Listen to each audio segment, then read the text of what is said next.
오늘 우리에게 주시는 하나님의 말씀은 요한계시록 7장 1절에서 17절 말씀, 봉독은 1절에서 4절, 9절에서 17절까지 말씀입니다. 그 뒤에 나는 천사 넷이 땅의 네 모퉁이에 서서 땅의 네 바람을 붙잡아서 땅이나 바다나 모든 나무에 바람이 불지 못하게 막고 있는 것을 보았습니다. 그리고 나는 다른 천사 하나가 살아계신 하나님의 도장을 가지고 해 돋는 쪽에서 올라오는 것을 보았습니다. 그는 땅과 바다를 해하는 권세를 받은 네 천사에게 큰 소리로 외쳤습니다. 우리가 우리 하나님의 종들의 이마에 도장을 찍을 때까지는 땅이나 바다나 나무들을 해하지 말아라. 내가 들은 바로는 도장이 찍힌 사람의 수가 14만 4천 명이었습니다. 이와 같이 이마에 도장을 받은 사람들은 이스라엘 자손의 각 지파에서 나온 사람들이었습니다. 그 뒤에 내가 보니 아무도 그 수를 셀 수 없을 만큼 큰 무리가 있었습니다. 그들은 모든 민족과 종족과 백성과 언어에서 나온 사람들인데 흰 두루마기를 입고 종려나무 가지를 손에 들고 보좌 앞과 어린 양 앞에 서 있었습니다. 그들은 큰 소리로 구원은 보좌에 앉아 계신 우리 하나님과 어린 양의 것입니다 하고 외쳤습니다. 모든 천사들은 보좌와 장로들과 네 생물을 둘러서 있다가 보좌 앞에 엎드려 하나님께 경배하면서 아멘, 찬송과 영광과 지혜와 감사와 존귀와 권능과 힘이 우리 하나님께 영원 무궁하도록 있습니다. 아멘 하고 말하였습니다. 그때 장로들 가운데 하나가 흰 두루마기를 입은 이 사람들은 누구이며 또 어디에서 왔습니까? 하고 나에게 물었습니다. 내가 장로님께서 잘 알고 계십니다 하고 대답하였더니 그는 나에게 이렇게 말하였습니다. 이 사람들은 큰 환난을 겪어낸 사람들입니다. 그들은 어린 양이 흘리신 피에 자기들의 두루마기를 빨아서 희게 하였습니다. 그러므로 그들은 하나님의 보좌 앞에 있고 하나님의 성전에서 밤낮 그분을 섬기고 있습니다. 그리고 그 보좌에 앉으신 분이 그들을 덮는 장막이 되어주실 것입니다. 그들은 다시는 줄이지 않고 목마르지도 않고 해나 그 밖에 어떤 열도 그들 위에 괴롭게 내려쬐지 않을 것입니다. 보좌 한가운데 계신 어린 양이 그들의 목자가 되셔서 생명의 샘물로 그들을 인도하실 것이고 하나님께서 그들의 눈에서 눈물을 말끔히 씻어주실 것입니다. 요한계시록 7장은 이 요한계시록 전체에서 상당히 논란이 많이 되는 부분 중에 하나입니다. 특히 신천지 같은 이단에서 이 요한계시록 7장에 나오는 14만 4천 명이라는 수를 아주 이상하게 왜곡해서 사람의 마음을 사로잡고 그리고 그 강박관념을 심어주는 일에 이용하고 있는 부분이기도 합니다. 14만 4천 명이 실제로 구원받은 자의 수라는 겁니다. 성경에 그렇게 나와 있지 않느냐는 거예요. 그런데 이제 빈자리가 얼마 안 남았다는 거예요. 그러니 빨리 오라는 거예요. 그리고 온 사람은 꼼짝 말고 있으라는 거죠. 이렇게 사람의 마음을 묶어두는 일에 아주 교묘하게 사용되는 이 14만 4천 명의 구원받은 자의 수가 나오는 성경입니다. 여러분, 미혹받지 않으려면 성경적인 이해를 분명히 해야 합니다. 사실 요한계시록 강해를 하게 된 이유 중에 하나가 바로 이 문제 때문이기도 했습니다. 이 14만 4천 명이라는 수가 요한계시록 7장에 나오는 배경을 잠깐 살펴보면 6장에서 하나님의 심판이 기록되어 있는 두루마리 7인이 처해져 사람이 보지 못하게 했는데 6개의 인이 떼어지고 이제 마지막 7째 인이 떼어질 바로 그 순간입니다. 이제는 하나님의 무서운 심판이 하늘과 땅에 임하게 됩니다. 바람으로 상징했는데 동서남북에서 이 심판, 하늘과 땅을 심판할 무서운 바람이 이제 불어오게 될 그런 상황에 천사들이 바람을 막고 있었습니다. 근데 그때 해 돋는 쪽에서부터 한 천사가 나타나서 큰 소리로 그 바람을 붙잡고 있는 천사들에게 잠깐만 기다리라, 바람을 풀어놓지 말라는 거죠. 해야 할 일이 있다니. 그것은 하나님의 도장을 가지고 구원받을 성도의 머리에, 이마에 인을 치기까지는 그 바람을 풀어놓지 말라, 그렇게 이야기를 했습니다. 그러면서 머리에 하나님의 인을 받은 사람의 수가 14만 4천 명이라고 했습니다. 4절 말씀에 보면 내가 들은 바로는 도장이 찍힌 사람의 수가 14만 4천 명이었습니다.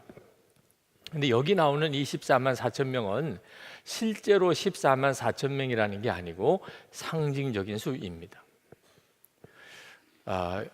이스라엘의 12지파 그리고 예수님의 12제자를 합하면 144입니다. 거기에 유대 문화에서는 셀 수 없는 숫자를 상징하는 1000을 곱해서 14만 4천 명이 된 겁니다. 그러니까 우리는 그저 14만 4천 명 그러면 그냥 실수로 이해하게 되지만 유대 문화에 익숙한 사람들은 14만 4천 명 그러면 셀 수 없이 많은 사람이구나, 그런 뜻입니다. 여러분, 천군 만마라고 그러면 진짜 1000명의 장수와 만 마피를 말하는 것입니까? 많다, 엄청나게 많다는 뜻이잖아요. 그러니까 14만 4천 명이라는 말의 의미는 엄청나게 많다는 뜻입니다. 실제로 9절에 보면 셀 수 없을 만큼 큰 무리에 대한 언급이 나옵니다. 그 뒤에 내가 보니 아무도 그 수를 셀 수 없을 만큼 큰 무리가 있었습니다. 그러니까 앞에는 14만 4천 명이 나오고 뒤에는 셀 수도 없을 만큼 큰 무리가 나오는데 다 구원받은 성도를 말하는 것입니다. 지금까지 역사상 예수를 믿고 구원받은 모든 성도들과 앞으로 이제 마지막 날까지 구원받을 모든 성도들이 다 합해진 수, 그 수는 셀 수도 없을 만큼 많다는 거예요. 이것은 아브라함에게 하나님이 약속하신 것입니다. 창세기 15장 5절에 그를 이끌고 밖으로 나가 이르시되 하늘을 우러러 뭇 별을 셀 수 있나 보라. 또 그에게 이르시되 내 자손이 이와 같으리라. 아브라함의 후손을 구원받은 하나님의 택한 백성을 상징하는데 셀 수도 없다고 그랬습니다. 그 수가. 히브리서에도 똑같이 그렇게 말씀합니다. 히브리서 12장 1절에 이러므로 우리에게 구름같이 둘러싼 허다한 증인들이 있으니, 구름같이 둘러싼 허다한 셀 수도 없는 증인들이, 구원받은 성도들이 있다는 거예요. 그러니 성경을 전체를 잘 읽어보면 14만 4천 명이 실제 수가 아니라는 것을 알 수 있는 거죠. 주님이 요한에게 이 14만 4천 명의 환상을 보여주신 것은 구원받은 수가 얼마나 많으며 그들이 하나님의 나라에서 받는 영광이 얼마나 큰지를 보여주시려고 하심입니다. 그래서 이 땅에 사는 동안에 성도들이 고난을 당하고 핍박을 당할 때 두려워하지 말라, 물러서지 말라는 거예요. 하나님의 영광을 보라는 거예요. 성도들이 받을 그 영광을 보라는 것입니다. 자, 그렇다면 이제 문제는 내가 바로 그 무리에 들어있느냐 하는 거죠. 여러분의 이마를 한번 거울에 보신 적이 있습니까? 거기에 도장이 찍혀 있습니까? 그럴 필요 없습니다. 왜냐하면 이것도 상징적인 표현입니다. 이마에 도장을 찍었다는. 여러분이 진짜 살펴봐야 될 것은 여러분의 마음에 성령이 계시느냐 하는 것입니다. 성령이 우리 마음에 임하신 것을 성경은 인을 쳤다고 표현하고 있습니다. 고린도후서 1장 22절에 그가 또한 우리에게 인치시고 보증으로 우리 마음에 성령을 주셨느니라.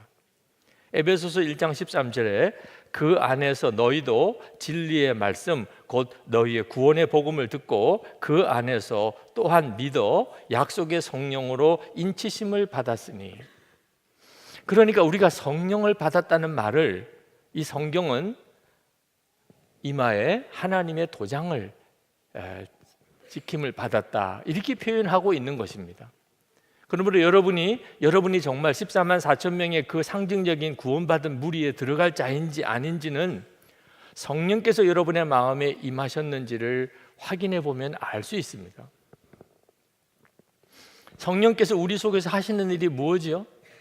성령께서 여러분 안에 계신지 안 계신지를 알려면 성령께서 하시는 일을 알아야죠. 성령께서 하시는 일은 예수님에 대하여 알게 해주는 것입니다. 요한복음 17장 3절에 영생은 곧 유일하신 참 하나님과 그의 보내신 자 예수 그리스도를 아는 것이니이다. 영생은 도대체 누가 받은 것입니까? 예수 그리스도를 아는 사람. 우리 안에 오신 성령께서 우리에게 예수님이 누구신지를 알게 하고, 그리고 예수님을 믿게 하고, 그리고 주님을 바라보게 해주십니다. 여러분에게 그렇게 하고 계십니까? 여러분이 예수님이 누군지 알며, 여러분이 예수님이 누군지 믿었으며, 여러분 안에 주님이 계신 것을 여러분은 아십니까? 그럼 성령님이 계신 거죠. 여러분은 인침을 받은 사람입니다. 할렐루야. 너무너무 감사한 일이죠. 그러나 여러분, 한 가지 조심해야 할 게 있습니다. 그것은 정말 성령님을 마음에 모신 사람이라면 성령님을 모시는 사람답게 살아야 맞죠. 성령 하나님을 모시고 하나님이 내 마음 안에 계십니다. 그러면 우리가 살아가는 동안 말하는 것과 행동하는 게 완전히 다를 수밖에 없지요. 하나님을 모시고 사는 사람 맞습니까? 그렇게 살고 계십니까? 2017년 한 해를 뭘 점검하실 겁니까? 내가 성령님을 모시고 사는 사람답게 살았나? 여러분, 이건 절대로 작게 여기시면 안 됩니다. 만약에 우리가 성령님을 모시고 살지 못했다면, 성령님을 의식하고 살지 못했다면 반드시 성령의 근심거리가 되어 있다는 말입니다. 우리 안에 오신 성령께서 근심하시는 거예요. 에베소서 4장 30절에 하나님의 성령을 근심하게 하지 말라. 그 안에서 너희가 구원의 날까지 인치심을 받았느니라. 여러분, 성령의 근심, 성령께서 근심하게 하는 그런 인생이 복될 수 있겠습니까? 빨리 돌이키셔야 됩니다. 오늘 일부 예배 끝나고 어느 연세 드신 여성도님 한 분이 기도해 달라는 간절한 부탁을 해 오셨어요. 무슨 기도 제목이시냐고 그랬더니 도무지 용서가 안 되는 사람이 있다는 겁니다. 그런데 지난 2주간 계속해서 마음에 그 사람을 용서하고 품어야 한다는 마음이 자꾸 드는 것입니다. 그런데 도무지 자기로서는 그 사람을 용서할 수 없다는 거예요. 그러면서 눈물을 글썽이면서 주님께서 저에게 그 사람을 용서할 마음을 주시도록 기도해 달라는. 여러분, 성령의 근심이 어떤 것인지 아시겠습니까? 만약에 여러분이 이 성령의 근심을 작게 여기고 또는 외면하면 그러면 마음이 굳어져 버립니다. 그러면 하나님으로부터 버림을 받게 된다고 히브리서 3장 12절에 말씀합니다. 형제들아, 너희는 삼가 혹 너희 중에 누가 믿지 아니하는 악한 마음을 품고 살아계신 하나님에게서 떨어질까 조심할 것이요. 성령께서 여러분 안에 오셨지만 성령님을 귀하게 생각하고 순종하지 않으면 그러면 성령의 은혜를 잃어버리게도 된다는 거예요. 9절에 보면 하늘의 성도는 모든 민족과 종족과 백성과 언어에서 나온다, 그렇게 말씀하고 있습니다. 그러니까 하늘에 있는 구원받은 성도들은 어느 한 나라, 어느 한 인종에 국한되지 않는다는 거예요. 모든 민족과 종족과 백성과 언어 가운데서 구원받은 성도들이 함께 모인다는 거예요. 그 천상의 교회가 그렇다면 이 땅의 교회도 그리해야 맞죠. 서구 교회가 저질렀던 큰 죄 중에 하나가 인종차별을 받아들인 거예요. 이건 정말 기가 막힌 죄예요. 여러분, 우리는 같은 인종인 나라에서 살지만 우리 마음속에도 그 사람의 출신 지역 또는 그 사람의 공부한 것, 남자냐 여자냐, 넉넉하게 사냐 가난하게 사느냐, 여러 가지 조건으로 사람을 까다롭게 봅니다. 특히 한국 교회의 문제 중에 하나가 교단끼리의 분열입니다. 이건 천상의 교회가 아닙니다. 저 사람은 저래서 안 되고 저 사람은 이래서 안 되고, 이런 마음은 성령께서 주신 마음이 아닙니다. 우리에게 있어서 분별해야 되는 조건이 있다면 딱 하나입니다. 예수 그리스도로 인하여 속죄함을 받은 믿음이 있느냐 하는 것입니다. 그거 하나만 분별할 것입니다. 만약에 그렇다면 우리 모두는 다 하나님 앞에서 함께 하나님을 찬송할 사람들입니다. 요한 사도가 그 하늘 천상에 있는 성도들이 하나님께 찬송하는 소리를 들었는데 얼마나 그 소리가 크고 우렁찬지 이렇게 쓰셨습니다. 10절에 그들은 큰 소리로 구원은 보좌에 앉아 계신 우리 하나님과 어린 양의 것입니다 하고 외쳤습니다. 왜 이렇게 큰 소리로 외치죠? 우리가 이 땅에서 예수를 믿고 그리고 구원의 감격을 가진 것도 참 대단한 일이긴 하지만, 실제로 하늘에서 민족과 종족과 나라와 언어, 각 나라 언어에서 모인 허다히 많은 무리들과 함께 하나님의 보좌를 바라보면서 찬송을 실제로 하는 그 자리에 있다고 생각해 보십시오. 그 자리에서도 웅얼웅얼 찬송할 사람이 있겠습니까? 그 자리에서 목소리를 겨우 내어서 그렇게 찬송할 사람이 있겠습니까? 목이 터져라고 찬송하게 됩니다. 저는 이 부분을 잠시 묵상해 보았습니다. 도대체 어떤 광경일까? 그리고 알았어요. 큰 소리로 외칠 수밖에 없어요. 그 소리가 얼마나 우렁찬지 천사들이 바로 그 다음에 화답합니다. 성도들의 찬송 소리를 듣고 바로 그 다음에 천사들이 화답합니다. 11절 12절에 모든 천사들은 보좌와 장로들과 내 생물을 둘러서 있다가 보좌 앞에 엎드려 하나님께 경배하면서 아멘, 찬송과 영광과 지혜와 감사와 존귀와 권능과 힘이 우리 하나님께 영원 무궁하도록 있습니다. 아멘 하고 말했습니다. 흰 두루마기를 입은 사람들이라고 9절에 표현하고 있는데, 예수님의 십자가의 보혈로 씻음을 받은 사람, 속죄의 확신을 가진 사람, 그들이 종려나무 가지를 흔들고 셀 수도 없는 많은 사람들이 함께 하나님의 보좌 앞에서 찬송하는 장면 한번 상상해 보십시오. 요즘에 사람이 죽어서 지옥에 가서 심판을 받는 것을 판타지 영화로 만든 영화가 인기를 끌고 있다고 그러더라고요. 그래서 우리 부목사님들 중에 가고 싶으신 분 있으시면 모집을 해서 같이 가서 보았어요. 도대체 어떻게 그려놓았나, 너무 유치하더라고요. 네. 하여튼 기가 막히게 만들려고 애를 썼지만 너무 유치해요. 그래도 그런 영화 보고도 회개 역사가 일어난다네. 죄 지면 안 되겠구나. 그러니 참 안타깝죠. 그때 생각했어요. 하나님, 지금 하늘나라에서 구원받은 성도들이 끝도 없이 있는 그 수많은 성도들이 흰 두루마기 입고 종려나무 가지 흔들면서 하나님께 소리 높여 찬양하는 이 장면을 그려낼 수 있는 작가가 없습니까? 이걸 영화로 만들 그런 영화 제작자가 혹시 없을까요? 그런 기도가 나오더라고요. 여러분, 우리가 다 요한처럼 그렇게 하늘나라의 성도들을 다 실제로 눈으로 보지는 못해도 여기서 우리는 이미 그것을 경험할 수 있습니다. 성령께서 그렇게 하세요. 말씀과 함께 성령께서 그렇게 하십니다. 오늘 이 예배 드리는 이 시간에도 성령께서 그 일을 하신다고 저는 믿습니다. 중요한 것은 성경의 말씀을 정말 믿어야 하는 것입니다. 여러분이 성경의 말씀을 정말 믿게 되면 성령께서 말씀을 통하여 여러분의 영안을 열어 하늘나라를 보고 그 성도들이 받는 영광을 여러분이 보게 해주십니다. 만약에 여러분이 믿지 않는다고 한다면 이 성경의 말씀이 아무리 놀라운 하나님의 계시라 할지라도 판타지 소설에 불과한 거예요.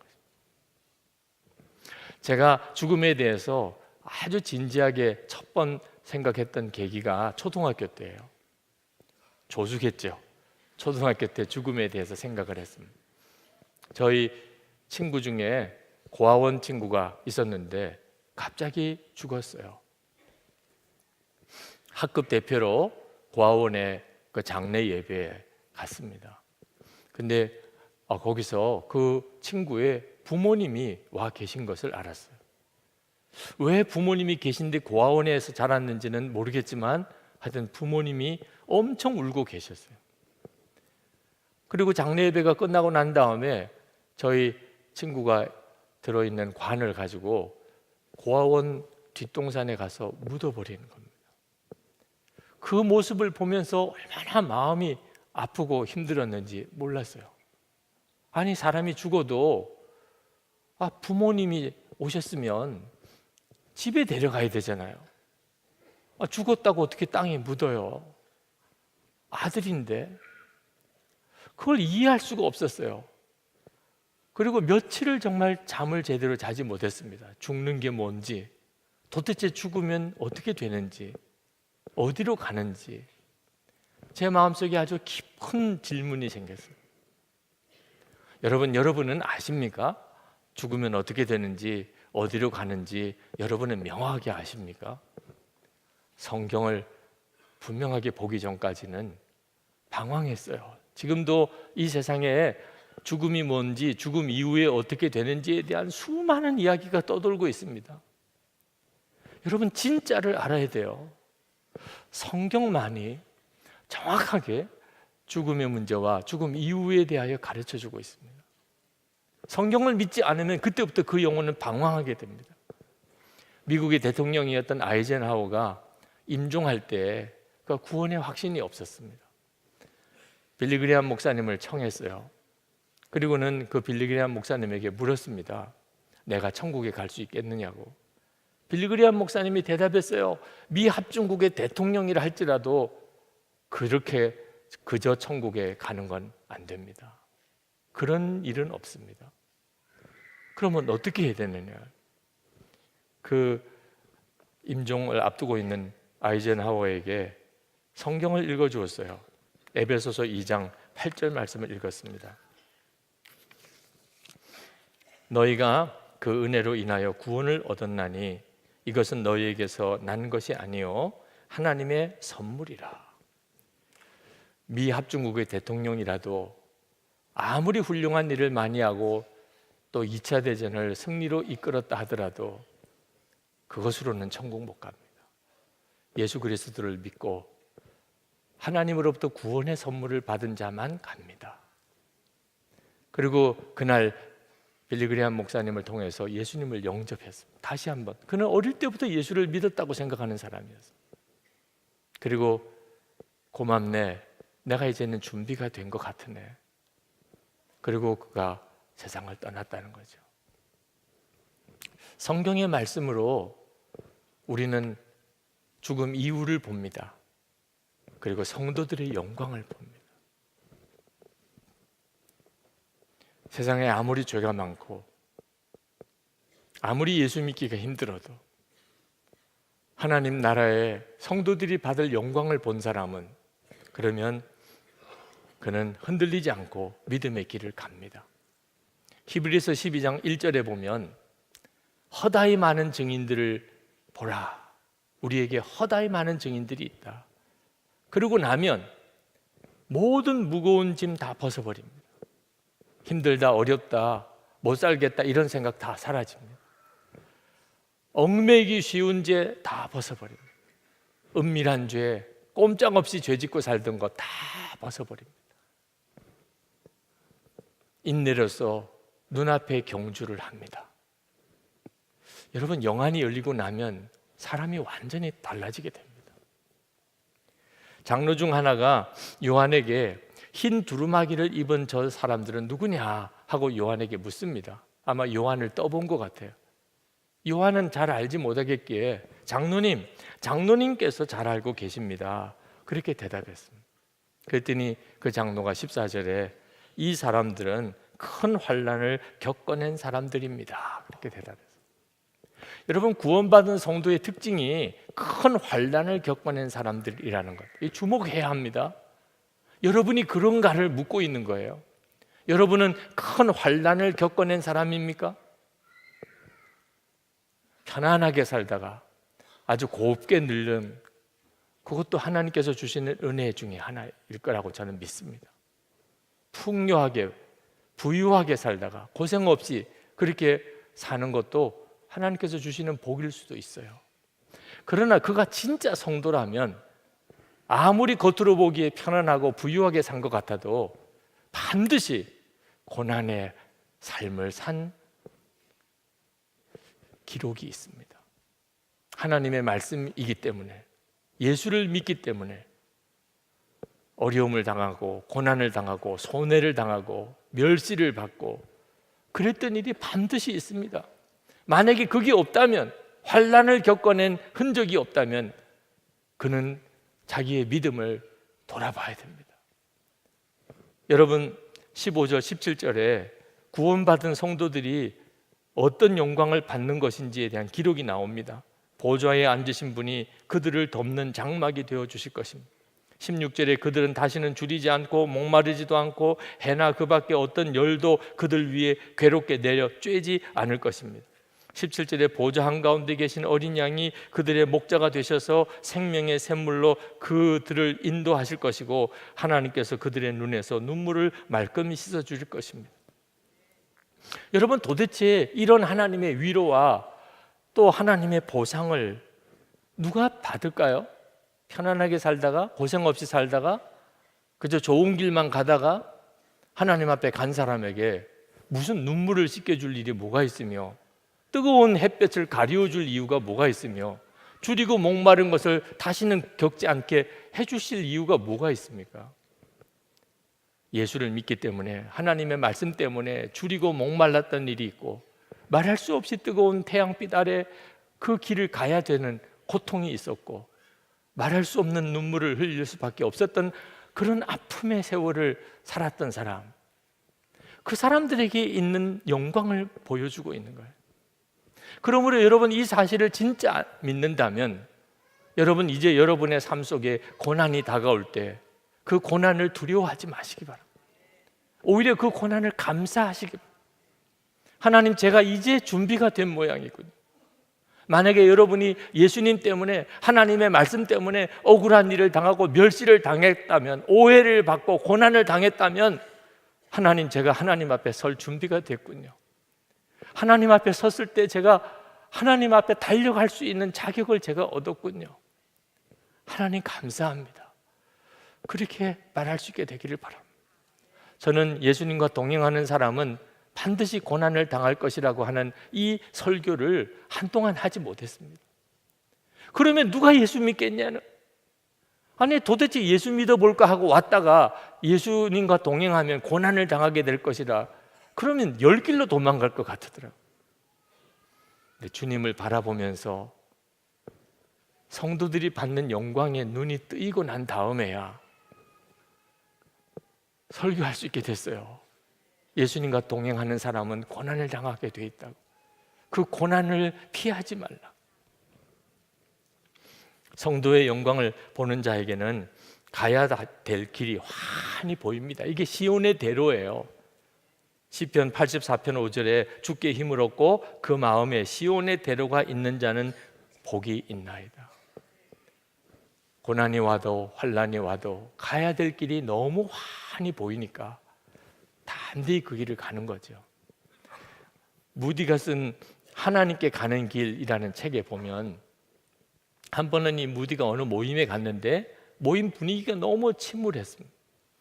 아주 어려운 일들이 많이 겹쳐 있어서 다 낙심이 되어 있는 상태에 있었어요. 그때 어느 노인 신사분이 한 번 일어나서 이야기를 하나 했습니다. 제가 여러분에게 드릴 말씀이 있습니다. 제가 저희 친구들과 함께 그 높은 어떤 산을 등산을 가게 됐는데, 그 여행 안내자가 앞서고 우리는 그를 따라서 산에 올라가는데, 정상에 아직도 다다르지 못한 상태에서 비구름이, 먹구름이 들여지더니 엄청난 비바람이 몰아치기 시작하는 겁니다. 사람들이 다 무서워서 빨리 내려가자고 했는데 그 안내자가 웃으면서 아니요, 조금만 더 올라가면 됩니다. 조금만 더 올라가면 됩니다. 사람들은 그 안내자를 믿을 수가 없어서 불안해했어요.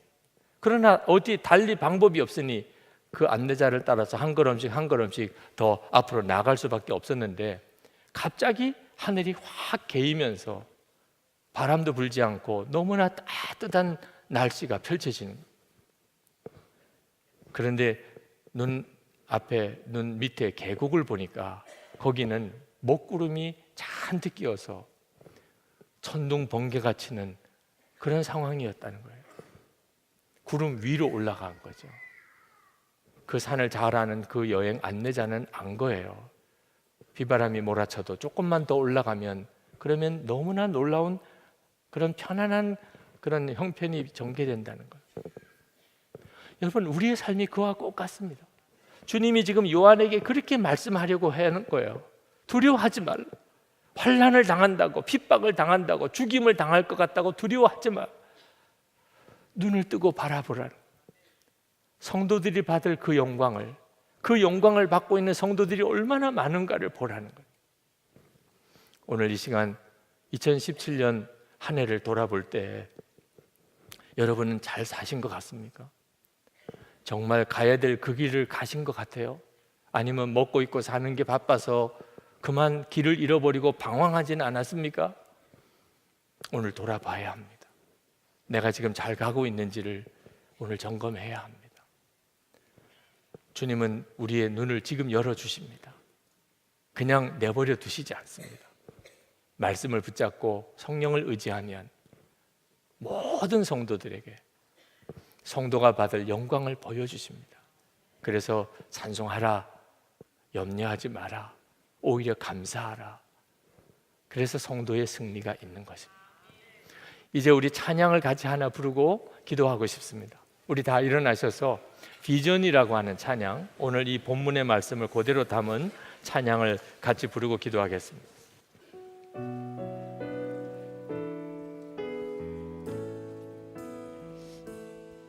우리 보좌 앞에 모였네,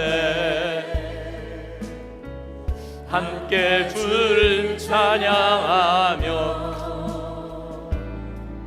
하나님의 사랑 그 아들 주셨네, 그의 피로 우린 구원받았네. 십자가에서 쏟으신 그 사랑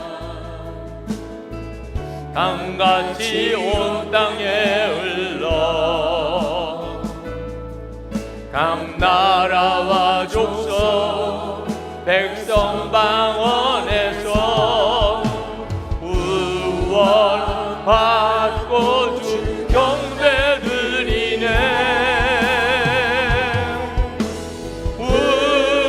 구원하심이 보좌에 앉으신 우리 하나님과 어린 양께 인도다.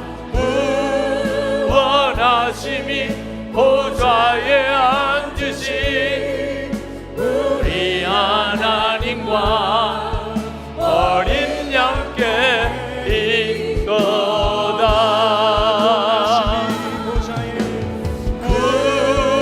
구원하심이 보좌에 앉으신 우리 하나님과 어린 양께 인도다. 구원하심이 보좌에 앉으신 우리 하나님과 어린 양께 인도다. 이 시간에 우리 기도하실 때 하나님, 이 찬양을 선상에 있는 성도들처럼 힘있게 부르며 그렇게 살게 해 주옵소서. 눈을 열어 성도들이 받을 그 영광을 저도 보게 해 주소서. 그래서 흔들리지 아니하고 하나님이 기뻐하시는 그 길을 담대히 가게 하소서.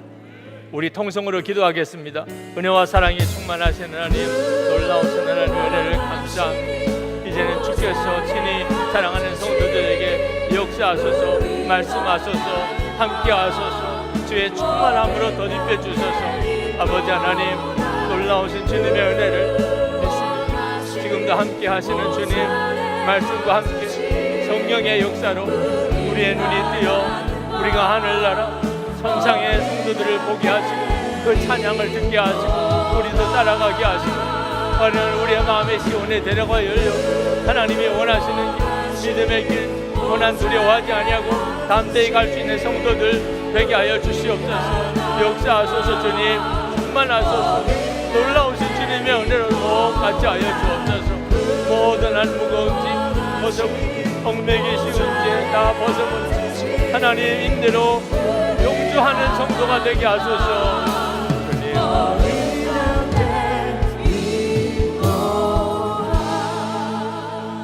은혜와 사랑이 많으신 하나님, 오늘 이 시간에 말씀하신 그대로 하나님의 말씀으로 성령님 역사해 주소서. 우리의 눈을 열어 요한이 보았던 하늘나라의 그 성도들의 영광을 우리도 보게 하소서. 그리하여 우리가 이 세상에 사는 동안 모든 무거운 짐 다 벗어버리고 얽매기 쉬운 죄 다 벗어버리고 인내로서 성도의 삶을 경주하듯이 그렇게 달려갈 수 있게 하소서. 오늘도 주님 앞에 나와 예배하는 사랑하는 성도들, 2017년 한 해 마지막 주일을 지키는 성도들, 하나님 저의 마음의 중심에 하나님께 정성을 다하여 예물 드린 헌금을 봉헌해 드립니다. 12일조와 온전한 감사, 선교 헌금을 주께 봉헌합니다. 건축 헌금 각 제목으로 하나님께 올려드리는 하나님 이 헌금을 주님께 올려드립니다. 우리의 믿음과 감사와 주님을 향한 사랑입니다. 하나님, 성도들 위에 주의 은혜 위에 은혜를 더하소서. 오늘 이 시간에 하늘 보좌의 문이 활짝 열려지며 주의 말할 수 없는 은혜가 성도들에게 부어지게 하소서. 한 해의 마지막 주일을 주님과 함께 잘 보내게 하시고 2018년 한 해를 맞이할 수 있게 주옵소서. 심령에도 은혜가 넘치고 병든 몸을 고쳐주시고 가정과 기업의 회복을 주소서. 하나님, 한국 교회를 긍휼히 여겨 주소서. 한국 교회가 진정으로 개혁을 맞이하게 하소서. 새 부흥을 주소서. 이 땅, 이 민족 긍휼히 여겨 주소서. 전쟁의 위협이 속히 이제는 다 사라지게 하시고 십자가 보혈의 능력이 한반도 땅을 덮어 화해하고 사랑하고 하나 되는 기적이 일어나게 하소서. 억류되어 있는 김국기 목사님과 김정욱 선교사님, 최충결 선교사님, 김동철 씨, 김학성 교수님과 김상덕 교수님, 중국에 있는 온성도 목사님, 억류되어 있는 북한의 지하교회 성도들, 말할 수 없이 고통당하는 북한 주민들 속히 풀려나게 해 주소서. 열방에 나가 있는 선교사님, 오늘도 주의 은혜가 충만하소서. 이 한 해 마지막 주일 하나님 앞에 나와 예배하고 섬기는 교회 모든 사역지마다 하나님의 은혜가 놀랍게 부어지게 하소서. 위로받고 힘없고 새힘 얻게 해 주옵소서. 오늘도 하나님 앞에 예배하고 가는 모든 성도들 위해 주 예수님의 은혜와 하나님의 사랑하심과 성령의 교통하심이 놀랍게 함께 하시기를 축원하옵나이다. 아멘.